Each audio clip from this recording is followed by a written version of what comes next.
Next on the list is the artist Maxwell's album BLACKsummers Night.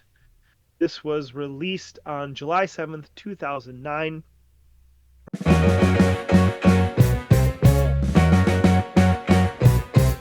from Columbia Records. It is 37 minutes and 21 seconds long, produced by Muse, aka Maxwell himself, and Had David. This is his fourth studio album. I'm interested to talk about this one. Yeah.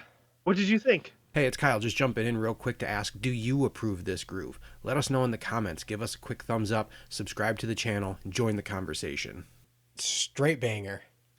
Yes, I loved this album. yes. I loved this. I was so surprised by this one. Yes, yeah. The only thing that held me back from a 5 is that it's too damn short. Like, if he gave us like maybe 3 more songs, like 12 more minutes of music, I probably would have put it at a 5. I didn't know Maxwell. I knew the name. Wasn't familiar with the music, and this was good. This was good. It was soulful and vibey and just like this R&B groove.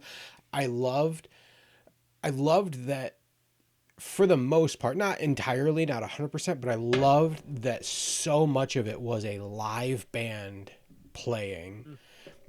Mm-hmm. Not programmed beats, not, that sort of, it was a live band playing, and his voice was just perfect. Um, yeah, this was good. I liked this a lot. That's awesome. I think one of the things that's interesting, I think is interesting, is that you and I, especially for this round, haven't shared our ratings.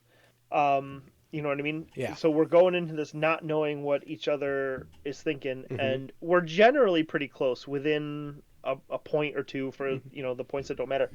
Um, so as we started talking about this one, I was like, I wonder what he thinks. And I had this like the exact same takeaway from it. Um, I don't recall hearing his name. I don't recall hearing any of his music. I might have. And I remember very specifically listening to this one as we were driving north, coming out of Charleston, South Carolina. I put it on, and very quickly I was like, "This is sweet." Like I Mm-hmm. expected this to be another one of the R&B type crooner albums that Yep. was just kind of smooth, and like you said, the music really surprised me about this one. The vocals were great, but the music itself I thought was sweet. It was alive. Was the best way Yeah, that I yeah, could yeah, yeah. say it. Like it felt like I always appreciate an album that makes me feel like I'm listening to a live performance. Whether it's, Hmm. a band that tracks an album live in the studio together, even if they don't do that, if whatever it is, however they're producing it, however they're recording it, makes it feel that way, that grabs me, and that's something that I got out of this. I felt like I was sitting in on a live performance listening to this. Yeah, the song that stuck out to me most um, is the sixth song, "Love You." It starts off with a piano chord, um, and we've talked about how before, like for some reason, I just have a Rolodex of sounds in my head, and I heard this and immediately was like, "This sounds like a Childish Gambino song." From in general, it sounds like the music from a lot of Childish Gambino songs, but specifically from his album Camp. And then as I heard it more and the piano, the song specifically, and I would be willing to bet that it starts with the exact same chord to the point where I don't know if they sampled it or not. Mm-hmm. It's the song "Hold You Down" from Childish Gambino on his album Camp. Um, but because of that, I immediately gravitated to that song. The song "Cold" I thought was really good. There's this album had 4 singles that came off of it, and again, I think that's awesome Yeah. considering that I never heard it before. There wasn't Um, a song on this album that I was familiar with before listening to it.